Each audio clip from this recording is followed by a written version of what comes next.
La visite du président russe à Pyongyang témoigne un approfondissement des relations entre deux pays sous les sanctions internationales. En quoi consistait l'accord stratégique de défense mutuelle signé par les deux chefs d'État le 19 juin dernier? Analyse de Barthélemy Courmont, directeur de recherche du programme Asie-Pacifique à l'Institut des relations internationales et stratégiques, l'IRIS. Le point central de cette coopération, d'un soutien mutuel dans le cas d'une agression. Ça veut dire concrètement que la Corée du Nord soutient officiellement la Russie dans sa guerre avec l'Ukraine, et on y reviendra, ça va se traduire évidemment par des armes Des qui sont livraisons fournies d'armes. à la Russie, des livraisons d'armes, mais c'est aussi un soutien, c'est-à-dire que la Corée du Nord va intensifier ce soutien à la Russie qu'elle estime être son allié donc dans cette guerre en Ukraine. Et puis ça veut dire évidemment en contrepartie, dans l'hypothèse de tensions grandissantes dans la péninsule coréenne, et on sait que l'actualité nous invite à réfléchir précisément à cette question, eh bien la Russie est en soutien de la Corée du Nord. Et donc la Russie sort d'un rôle de médiateur qui a été le sien depuis la fin de la guerre froide pour redevenir ce qu'était à l'époque l'Union soviétique, c'est-à-dire un allié de la Corée du Nord, ce qui aura bien évidemment des implications très lourdes, notamment au Conseil de sécurité des Nations Unies, mais aussi, comme je le disais, dans le cas de tensions grandissantes, voire d'une confrontation. Donc c'est là-dessus que la donne est considérablement changée, puisque je dirais que dans le cas ukrainien, la réalité des livraisons d'armes était déjà actée depuis la précédente rencontre entre les deux dirigeants à l'automne dernier. En quoi est-ce que ça a changé la donne? Ça change la donne dans les rapports de force. Depuis la disparition de l'Union soviétique, tous les acteurs qui sont engagés dans la sécurité dans la péninsule coréenne, en dehors bien évidemment des deux Corées, sont des arbitres de ce différend, sont des médiateurs qui cherchent une solution par les négociations et par la paix, avec bien évidemment derrière la dénucléarisation comme impératif. C'est le cas des États-Unis, bien évidemment, c'est le cas du Japon, mais c'est aussi le cas de la Russie et de la Chine. Et on oublie souvent de le signaler. Et c'est ce qu'on avait appelé dans les années 2000 et 2010 notamment, les pourparlers A6, qui impliquaient ces différents pays, ces 4 pays, en plus des deux Corées.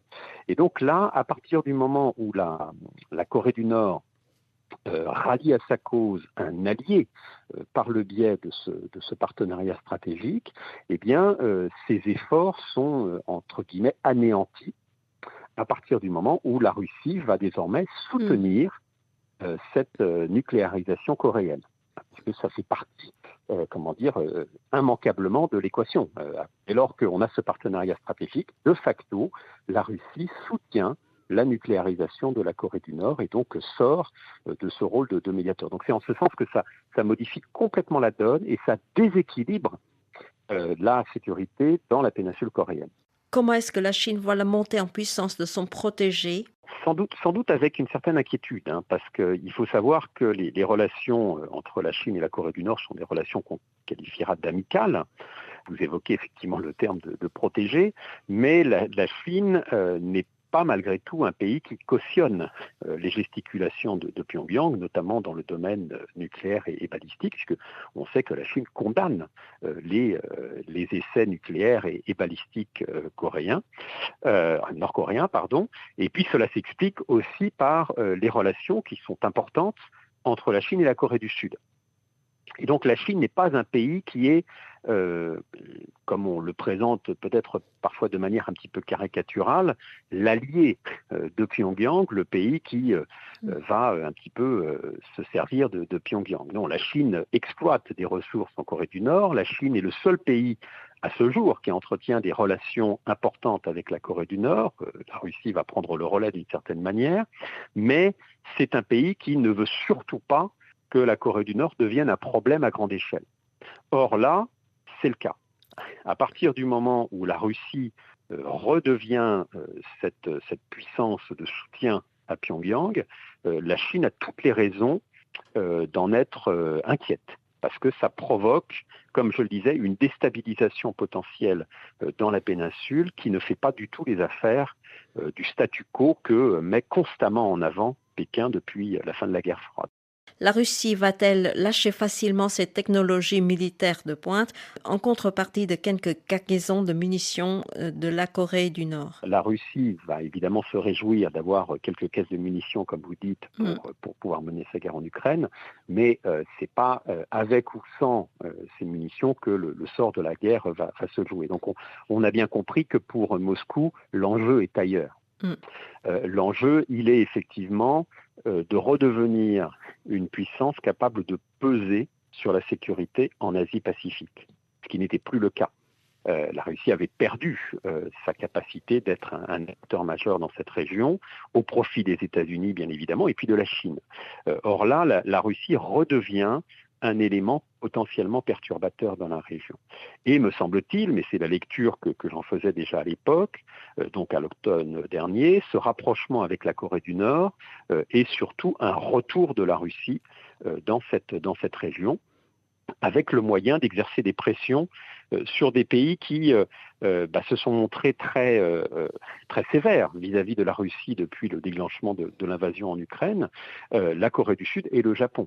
Je rappelle que ce sont deux des rares pays qui ont non seulement condamné cette agression, mais qui ont imposé des sanctions à la Russie. À échelle asiatique, à l'exception de Singapour et Taïwan, il n'y a que la Corée du Sud et le Japon qui ont imposé des sanctions qui sont comparables aux sanctions occidentales contre la Russie. Et donc on est sur une Russie qui va répondre en fait du tac au tac à ce qu'elle estime être des attaques, et donc va à son tour exercer des pressions désormais sur le Japon et la Corée du Sud.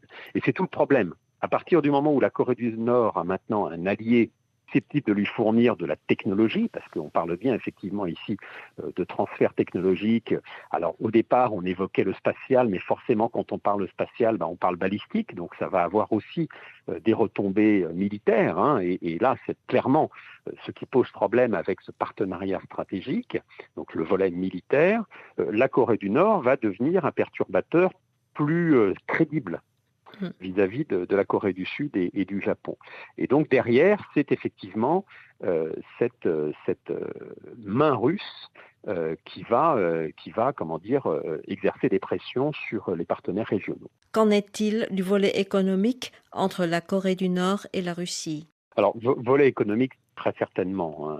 Ce qu'on ne sait pas, c'est l'importance de ce volet. Donc, quand la Corée du Nord va se tourner vers la Russie, c'est un coup diplomatique très fort parce que ça permet à ce petit pays à nouveau d'être dans la lumière. Donc c'est évidemment une très grande victoire diplomatique pour Kim Jong-un, mais c'est aussi potentiellement, vous l'avez rappelé, la possibilité d'être